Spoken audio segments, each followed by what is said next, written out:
The neutral trade station floated high above the swirling clouds of the gas giant KL-9. It was a huge place, full of lights, sounds, and beings from many worlds. Ships came and went every hour. Traders sold strange foods, glowing tools, and rare stones. Everyone followed one big rule: no fighting. The Galactic Council made sure of that. Weapons stayed locked away, and arguments ended with words, not claws or fists.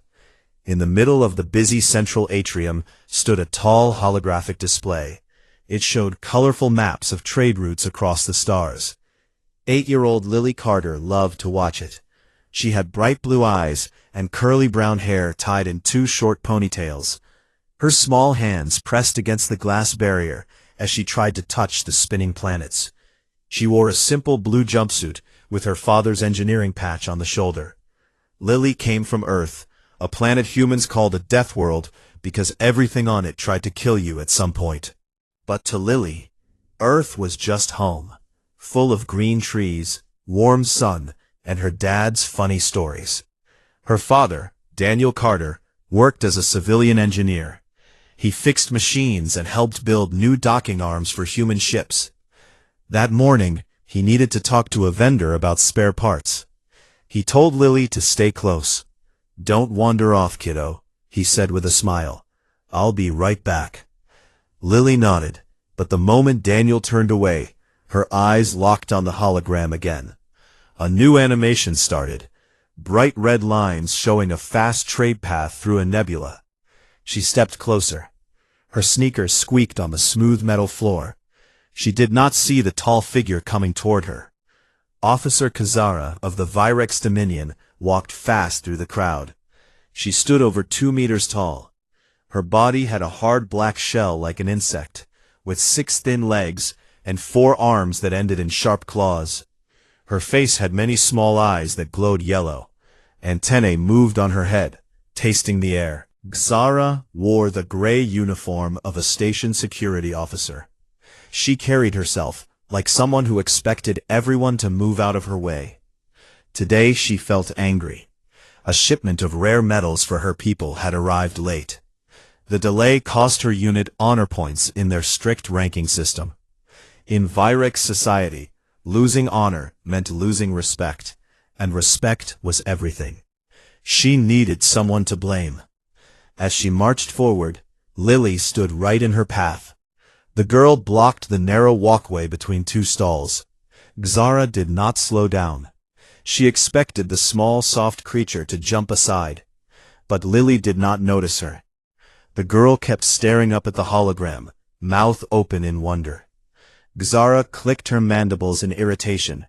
She raised one clawed arm and struck. The blow came fast. Sharp edges hit the side of Lily's face.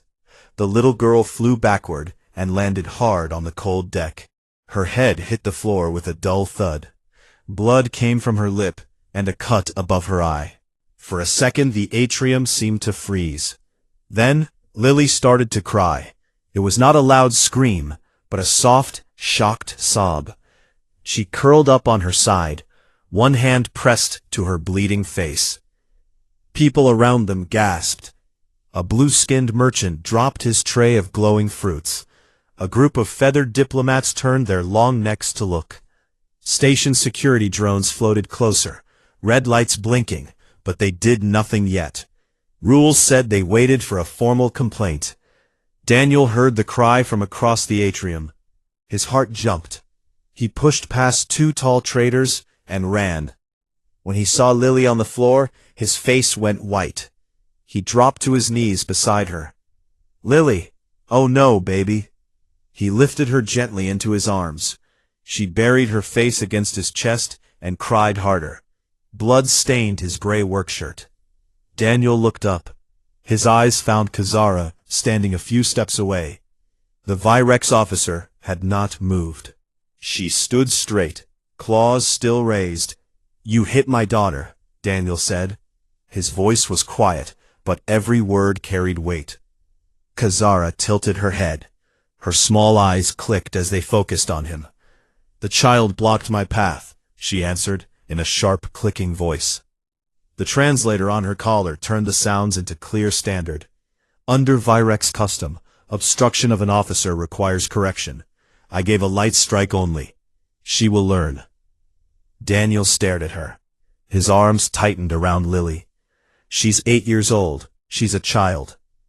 Age means nothing when rules are broken, Kazara said. Your species is soft. You let young ones run free. That is your mistake, not mine. Around them, more humans had gathered. A young woman named Megan Torres, who sold repair kits at a nearby stall, stepped forward. She had seen the whole thing. Her hands shook, but she pulled out her personal recorder and held it up. The small device captured every word and every image. Another human, an older man called Frank Ruiz, spoke softly to the people next to him. They recorded it. Everyone saw. He sent a quick message on his wristcom. The message went out to human channels on the station. It spread fast. Kazara looked at the growing crowd. She saw no fear in their eyes, only something cold and steady. That made her antenna twitch. She expected protests or weak complaints. Instead, the humans stayed quiet. Too quiet. I will report this myself, Kazara said. The council will see my action was correct. She turned and walked away. Her legs clicked on the deck as she disappeared into the crowd. Daniel did not chase her. He rocked Lily slowly. It's okay, sweetheart. Daddy's here. He kissed the top of her head. A station medic drone finally arrived. It scanned Lily and sprayed a numbing gel on her cuts. But the pain in her eyes stayed. Megan Torres came closer. She knelt beside Daniel. We got the whole thing on video, she whispered. Clear view, no excuses. Daniel nodded once. His jaw was tight. Good. Frank Ruiz joined them. He spoke in a low voice. This isn't going to the council first, not the slow way. Daniel looked at him. He understood. Many humans on the station came from frontier colonies or old Earth military families. They knew stories of other times when aliens hurt humans and the council did nothing. Paper complaints vanished. Apologies never came. But humans remembered. Lily lifted her head a little. Her voice was small and shaky. Daddy, will the bug lady say sorry? Daniel brushed hair from her wet cheek. I don't know, baby. But no one is going to hurt you again. I promise. He stood up with Lily in his arms. The crowd parted for him. Megan and Frank walked beside him. More humans followed quietly. They did not run, but something moved in the air around them, like the first breath before a storm. In the human section of the station, messages kept spreading. One line repeated again and again through private channels. An alien officer struck a human child. And then another line followed. We do not forget. We do not forgive. The station kept its normal noise, traders calling, engines humming, lights flashing. But under all of it, something new had started. Something quiet. Something unstoppable. Daniel carried Lily through the wide corridors of the station. His steps were steady, but his arms shook just a little. Lily rested her head on his shoulder. Her small body felt warm and heavy against him. The numbing gel on her face made the pain dull, but her eyes still looked big and scared. Every few steps, she sniffed quietly. They reached the small human medical bay near the docking rings. It was not big, just 3 white beds, a few machines that hummed softly, and shelves full of bandages and medicine. Dr. Elena Ruiz waited at the door.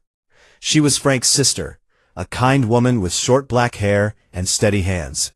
She had seen many injuries from frontier work, but her face tightened when she saw Lily. Bring her in, Daniel, Elena said. Her voice was calm, like she was talking about the weather. Daniel laid Lily on the soft bed. Elena checked the cuts first. She cleaned them with gentle wipes and used a small blue light to seal the deepest one. Lily winced once, but she did not cry again. She watched Elena's face the whole time. It's not too bad, Elena told Daniel. Bruising will fade in a week. The cut above her eye Might leave a thin scar, but it's small. Concussion is mild. She needs rest. No bright lights for a day or two. And lots of hugs. Daniel nodded. He sat on the edge of the bed and held Lily's hand. Thanks, Elena. Elena looked at him for a long moment. I saw the messages already. Megan sent the video. Everyone in the human section knows. Daniel did not answer right away. He brushed Lily's hair back from her forehead. She asked if the bug lady would say sorry. Elena's mouth made a thin line. Virex don't say sorry. Not to us. Not like that. Lily looked up at them. Will she get in trouble, Daddy? Daniel forced a small smile. We'll see, sweetheart. Rest now. Elena gave Lily a mild sleep aid and a cup of sweet juice. The girl drank it slowly. Then her eyes grew heavy. Soon she was asleep, breathing soft and even. Daniel stayed by her side, watching her chest rise and fall. Outside the medical bay, things moved fast but quietly. Megan Torres sat in the small human common room. It looked like a normal lounge. Couches, a coffee machine, a few screens showing Earth news. But today, it felt different. People came in one by one. Some carried tool bags. Some had nothing but hard looks on their faces. Frank Ruiz stood near the door. He spoke in a low voice to a tall man with short gray hair. The man's name was Nathan Cole. He used to fly combat drops on colony worlds. His hands were scarred from old burns. The video is clear, Frank said. No gray area. She hit the kid hard. No warning, no accident. Nathan nodded once. Council will call it cultural difference. They always do. Megan looked up from her tablet. I already sent copies to 3 relay ships. They're passing it to the outer fleets. No official report yet. We don't need their paperwork. More people arrived. A woman named Claire Morgan walked in. She ran supply runs to the edge systems. Her coat still smelled like engine grease. Behind her came Jake Bennett, a quiet mechanic who fixed weapons when no one watched. They did not talk loud. They just listened. Someone turned on a big screen. The video played again. Everyone watched in silence. Lily's small body flying back. The blood on the deck. Kazara's cold voice saying it was just discipline. When it ended, no one spoke for almost a minute. Then Nathan broke the quiet. This is not the first time. Remember the kid on Vega Outpost? Alien guard broke his arm. Council said sorry, paid a fine, nothing changed. Claire crossed her arms. And the girl on New Harmony, they said she provoked a traitor. Took 6 months for anything to happen. She still limps. Lily is 8. She's one of ours. We let this slide. Next time it's worse. Jake spoke for the first time. His voice was rough. We don't go to the council first. Not this time. Heads nodded. Slow. Sure. Daniel stepped into the room. He closed the door behind him. Everyone turned. She's sleeping, he said. Elena's with her. Megan stood up. How is she? Scared, but tough, like her mom was. Daniel's voice caught for a second. He cleared his throat. I want to know what happens next. Nathan met his eyes. We're not waiting for diplomats. We're not filing forms. We handle this ourselves. Daniel looked at each face. He saw no anger, not the loud kind, just cold purpose. The kind that came from people who grew up knowing the universe did not care about fair. Earth humans learned early, protect your own or lose them. I want her safe, Daniel said, more than anything. But the one who hit her, she walks away thinking we're weak. That sets a bad example for every human kid out here. Daniel thought about Lily's question, about sorry, about how Virex never said it. He thought about the scar that might stay on her face forever. He nodded. Do what you need to do. The room stayed quiet after that. No big speeches, no cheers, just people moving to work. Megan opened a secure channel on her tablet. She sent a short message to a list of names. People spread across nearby sectors. The message had no greeting, just facts. Human child assaulted by Virex officer Kazara on KL9 station. Video attached. Child is stable. No council action expected. Response required. She hit send. Within minutes, replies came back. Short ones. Copy. En route. Understood. Bringing team. On my way. Small groups of humans. Some soldiers who left service, some colonists who never trusted anyone else, some traders who carried more than cargo, started moving toward KL9. They traveled light. No big warships, no flags, just fast couriers and armed shuttles. Back in the medical bay, Lily woke up once. She looked around, confused. Daniel was still there. Daddy? I'm here, baby. Is the bug lady gone? For now. Lily closed her eyes again. I don't like this place anymore. Daniel kissed her forehead. We'll go home soon, I promise. But even as he said it, he knew home might wait a little longer. In the shadows of the station, drones moved. They carried no weapons, but their sensors watched. Other species noticed the change. Whispers spread through alien channels. The humans are quiet. Too quiet. A reptilian trader in a bar told his friend, when Deathworlders go quiet, something bad comes. Then stopped, because he remembered old stories. Stories about humans who lost someone small and soft. Stories about how they hunted across stars. Stories about heads brought back as proof. Kazara sat in her quarters. She cleaned her claws and reviewed reports. She felt no worry. The soft ones would complain. The council would nod. Life would go on. She did not know that messages kept flying, that names were spoken in low voices, that people who once fought wars now sharpened old skills. She did not know that the quiet was not peace. It was the calm before the storm. And the storm had human names. Officer Kazara felt pleased with herself. She sat in a quiet lounge on the upper levels of the station. The room had low lights and soft seats made for taller species. A few other Virex officers stood nearby, talking in low cliques about schedules and shipments. Kazara cleaned her claws with a small tool. She thought about the small human child. A weak thing.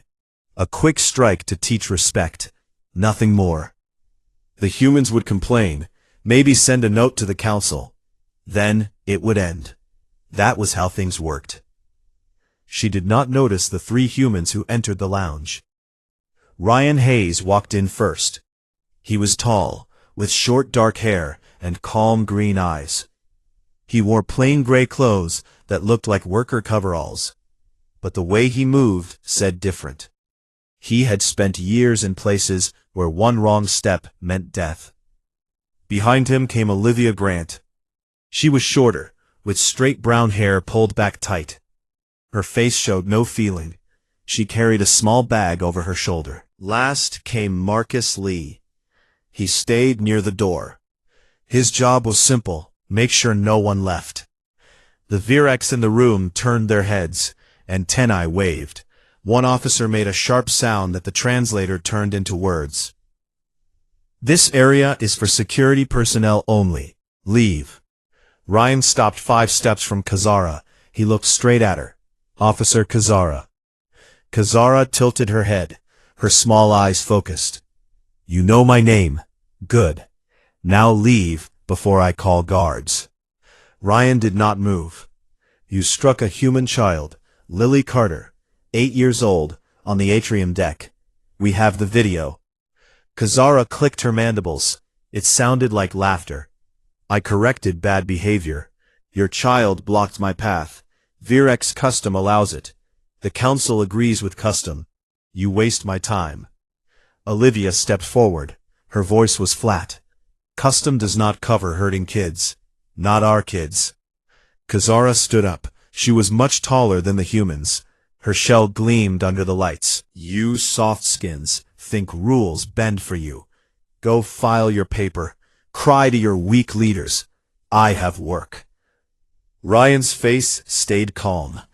We are not here to file paper. The other Virex officers moved closer. Two of them reached for small stun batons on their belts. Marcus shifted near the door. His hand rested on something hidden under his coat. Kazara raised one claw.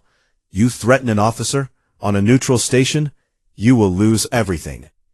Ryan looked at her for a long second. Then he spoke soft. You hurt one of ours. We came to collect. It happened fast. Olivia moved first. She pulled a short rod from her bag. It snapped open into a thin blade. She threw it. The blade hit one Virex guard in the joint of his arm. He dropped with a high scream. The second guard swung his baton.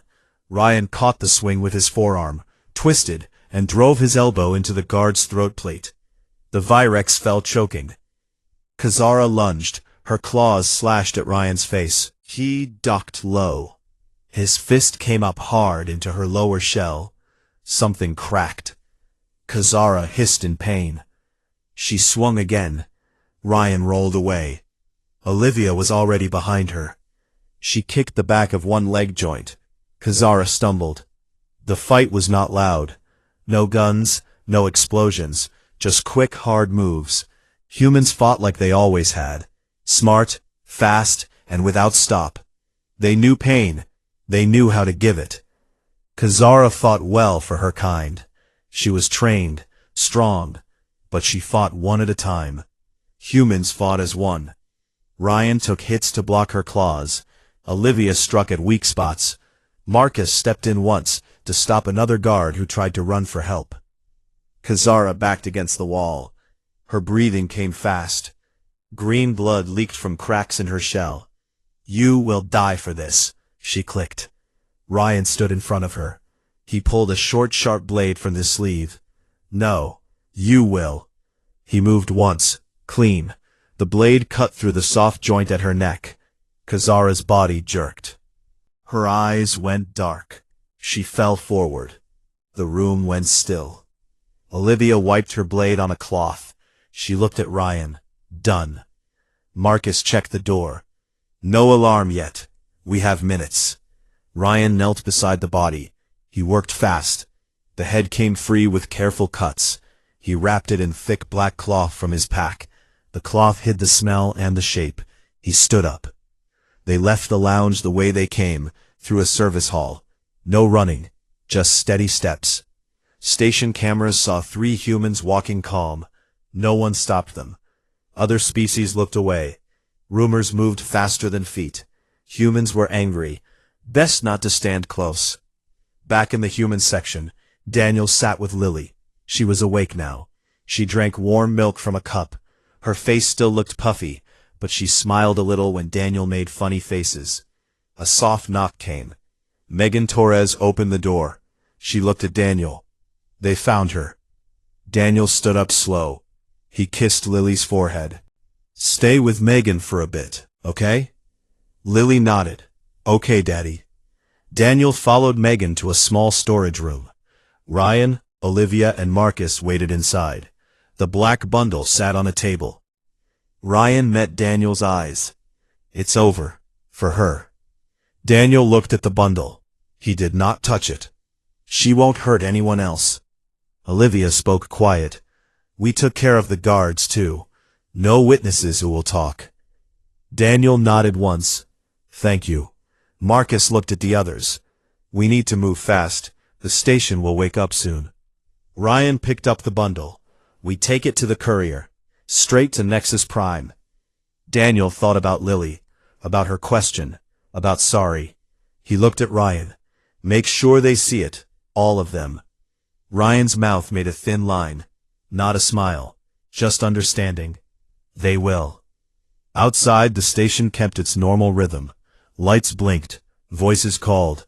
But the air felt heavier. Aliens whispered in corners. A few left the public areas. They knew the old stories. Deathworlders did not shout when they were mad. They moved. They finished. In the medical bay, Lily finished her milk. She looked at Megan. Where did Daddy go? Megan smiled soft.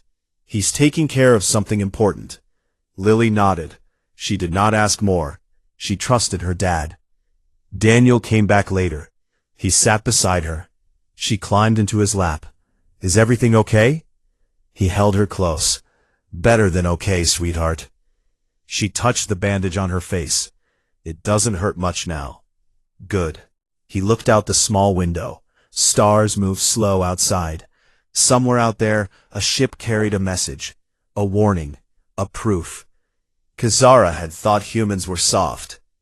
The small courier ship waited at the far end of the station's docking arm. It looked plain from the outside. Gray hull, no markings, no flags. But inside, the engines ran hot and ready. The pilot, a quiet man named Ethan Brooks, kept the systems warm. He did not ask questions. He just waited. Ryan Hayes walked down the corridor first. The black bundle hung from his shoulder in a heavy bag. Olivia Grant and Marcus Lee followed close behind. Their steps made no extra noise. Station lights cast long shadows on the walls. A few aliens passed them in the hall. They looked once, then looked away fast. No one spoke. No one stopped them. They reached the airlock. Ethan opened the door from inside. Ryan stepped through. He set the bag down careful on the deck. Olivia closed the outer door.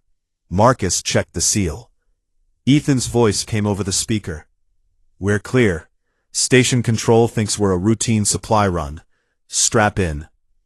The ship pulled away slow. No alarms sounded. No pursuit ships launched.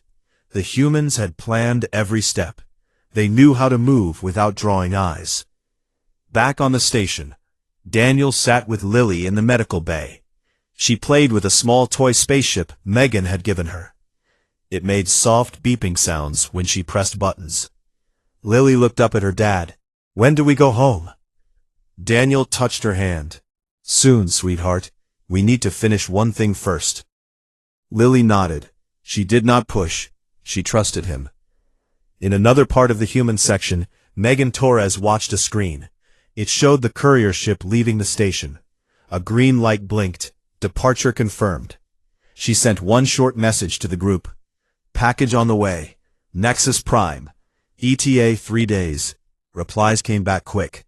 "Copy. We'll meet them there. Council session starts in 4 days. Perfect timing." The courier ship jumped to faster-than-light drive. Stars stretched into bright lines outside the windows. Inside, Ryan sat near the bag. He did not open it. There was no need. The job was done. Now came the showing. Olivia cleaned a small cut on her hand from the fight. Marcus checked weapons, just in case. Ethan flew steady. No one talked much. Words were not needed. 3 days passed fast in jump space. The ship dropped out near Nexus Prime. The planet below looked like a blue and silver jewel.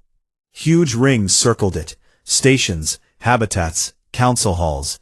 Ships from 100 species moved in neat lines. The Galactic Council building stood in the center, a tall white tower with wide steps and open doors. Anyone could enter, but few did, without reason. The courier docked at a side port. No ceremony. Just a quiet clamp and a green light. Ryan picked up the bag. Olivia and Marcus walked with him. They wore simple clothes, no uniforms, no weapons showing, but their eyes watched everything. They stepped onto the wide plaza in front of the council hall. Beings moved around them. Tall feathered ones, short-scaled ones, glowing crystal forms. All talked in low voices. All followed the rules. Peace, order, neutrality. Ryan led the way up the steps. The doors opened automatic. Inside, the hall felt huge. High ceiling, soft lights, rows of seats in a circle. At the center stood a raised platform. The council members sat there, 20 different species, each in their own chair. They listened to speakers one at a time. Today's topic was trade taxes. Boring. Normal. Ryan walked straight to the center.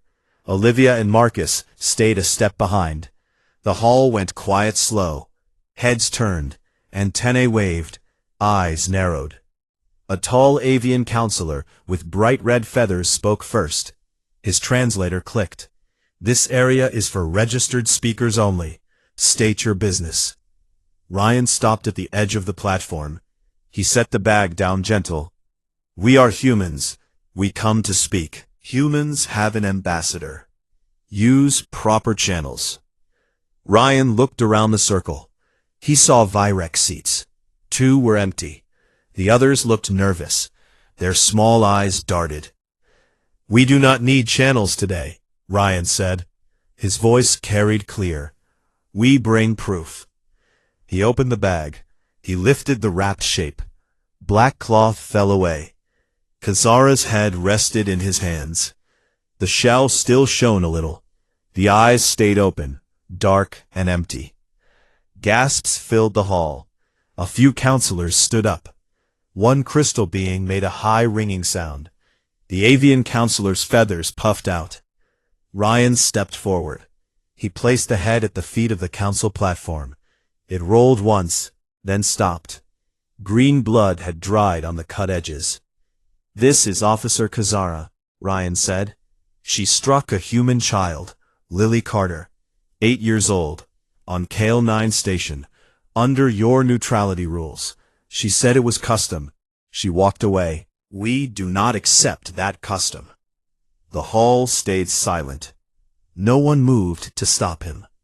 No guards rushed in. The humans had come alone. But everyone knew more waited outside if needed. Olivia spoke next. Her voice stayed even. The child is safe now, but the message is simple. Touch our young, and we find you. We end the threat. We bring the proof to your door. Marcus added quiet. This is not war. This is warning. The avian counselor stared at the head. His beak opened, then closed. You killed an officer, on station grounds. Ryan met his eyes. Yes, and we walked out free, because no one stopped us. A low murmur started. Species whispered to each other. Some looked scared. Some looked thoughtful. The Virex members shrank in their seats. A human woman stepped forward from the side. Her name was Laura Bennett. She worked as the human voice on the council. She wore a plain suit. Her face showed no surprise. The video of the assault is available. Clear, no doubt. Officer Kazara acted alone. But the harm was done. Humans protect their children, always. She looked at the council. We ask for new rules. Clear protection for minors of all species. Stronger enforcement. No excuses of custom when a child bleeds. The avian counselor looked around. No one argued loud. The head sat there like a heavy stone. Proof. Reminder. He nodded slow. The matter will be discussed. Emergency session tomorrow. Ryan picked up the empty bag. He turned. Olivia and Marcus followed. They walked out the same way they came. No rush, no fear. Outside on the plaza, Daniel waited. He held Lily's hand. She wore a clean jumpsuit. The bandage on her face looked smaller now. She saw her dad's friends come down the steps. Ryan stopped in front of them. He knelt to Lily's level. Hey, kiddo. Lily looked up. Did you tell them? We told them. Daniel put a hand on Ryan's shoulder. Thank you. Ryan stood. It's what we do. Lily tugged Daniel's sleeve. Can we go home now? Daniel lifted her into his arms. Yes, baby. We can go home. The courier ship waited. They walked toward it together. Behind them, the council hall buzzed with voices. Changes would come. Not fast, but they would come. And across the stars, the story spread quiet. Humans did not shout when their children were hurt. They acted. They finished. They left proof. Kazara's head stayed on the platform until cleaners took it away. But the mark it left stayed longer. The Deathworlders had spoken. The Grand Council Hall on Nexus Prime felt colder after the humans left. The high white walls echoed with soft voices. Lights from above cast long shadows on the seats. The head of Officer Kazara still sat at the base of the platform. No one had moved it yet. Cleaners waited in the side halls, unsure if they should touch it. The council members looked at each other. No one wanted to speak first. The avian counselor with red feathers cleared his throat. His translator made a small click. We must address this now. The humans have made their point clear. A scaled delegate from the Zorath Collective raised one clawed hand. They killed an officer, in public, and walked away. This is an act of violence on neutral ground. Laura Bennett stood at the side of the hall. She had stayed behind after Ryan and the others left. Her voice came calm and even. Violence answered violence. Kazara struck first. A child. We have the recording. You have seen it. Or you can see it now. She pressed a small device. A hologram appeared in the center of the hall. It showed the atrium on Kale 9 station. Lily walking, Kazara striking, the girl falling, blood on the deck. The sound of Lily's soft cry filled the quiet room. Then Daniel's voice. Then Kazara's cold words about custom. The hologram ended. Silence came again. Heavy. Thick. A small crystal being spoke. Her voice rang like glass. The child is unharmed now. But the message, it carries weight. Humans do not often act this way. Laura looked at her. We act this way when our children bleed, every time. The avian counselor turned to the empty Virex seats. Where are their representatives? A low voice answered from the back. A Virex Ain stood alone. His antenna hung low. They left. After the head was placed, they said no more words were needed. Murmurs rose. Some species looked relieved. Some looked worried. The Zorath delegate spoke again. If we do nothing, others may follow. If we punish the humans, we risk more. Laura stepped closer to the platform. We do not ask for punishment. We ask for change. New laws, clear rules. No child, human or otherwise, can be harmed under custom. Penalties must be real. Enforcement must be fast. The crystal being nodded slowly. Reasonable. We have ignored such incidents before. We called them small. We paid fines. We moved on. This time feels different. The avian counselor looked around the circle. We call an emergency vote. Protection for minors across species. Immediate review of all pending assault cases involving young ones. Stronger monitoring on neutral stations. And a formal statement. Harm to a child is harm to all. No exceptions. Hands, claws, tentacles, and lights rose in agreement. One by one, even the Zorath delegate lifted his claw. The vote passed fast. No one said no. Laura bowed her head a little. Thank you. She turned and walked out. The doors closed behind her with a soft hiss. Outside on the plaza, Daniel waited near a bench. Lily sat beside him. She held a small flower one of the station gardeners had given her. It glowed soft blue. She twirled it between her fingers. Daniel watched the doors. When Laura came out, he stood up. Lily looked too. Laura smiled at the girl first. Hello, Lily. Feeling better? Lily nodded. A little. The flower helps. Laura knelt down. You're very brave. Lily looked at her dad. Did they listen? Laura touched Lily's shoulder gently. They listened. They changed the rules. Because of you. Lily's eyes went wide. Because of me? Yes. And because your dad and his friends made sure everyone saw. Daniel picked Lily up. She rested her head on his shoulder. Can we go home now? Laura stood. The courier is ready. Safe trip back to Earth. Or wherever you want. Daniel looked at her. Thank you. For staying, for speaking. Laura shook her head. No thanks needed. We all protect our own. They walked to the docking arm. The same small ship waited. Ethan Brooks stood at the ramp. He nodded once. Ryan, Olivia, and Marcus were already inside. They had cleaned up. No blood, no marks. just normal faces. Ryan met Daniel at the door. All set? Daniel nodded. All set. Lily waved at Ryan. Bye, mister. Ryan smiled. A real one this time. Bye, kiddo. Stay out of trouble. The ship lifted off smooth. Nexus Prime grew small behind them. Stars filled the windows again. Inside the cabin, Lily fell asleep fast. The soft hum of the engines helped. Daniel sat beside her. He watched her breathe. The small scar above her eye looked faint now. It would stay, but it would not define her. Olivia sat across from him. She spoke quiet. The story will spread. Fast. Other humans will hear. Other species, too.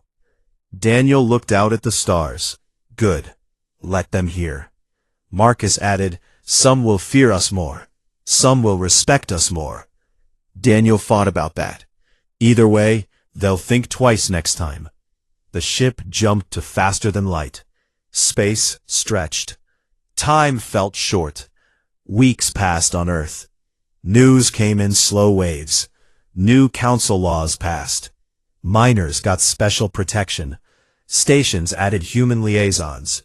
Virex officers received new training. Some said forced apologies. Others said quiet warnings. On frontier colonies, parents told the story to their kids. Not to scare them, to teach them. Humans come from a hard world. We survive. We protect. We remember. Lily grew up strong. The scar faded to a thin white line. She told her friends about the bug lady, about her dad, about the people who helped. She just said, they kept me safe. Years later, when she was grown, she stood on a new station, one built with human money. She looked at the stars. A small child ran past her, an alien child. The kid smiled. Lily smiled back. She touched the faint scar. She remembered the pain, the blood, the quiet anger of her people. And she knew, the galaxy had learned. Touch a human child, and Deathworlders would come. They would not shout. They would not beg. They would act. And they would leave proof at the feet of power. So the young ones could play free, under the same stars.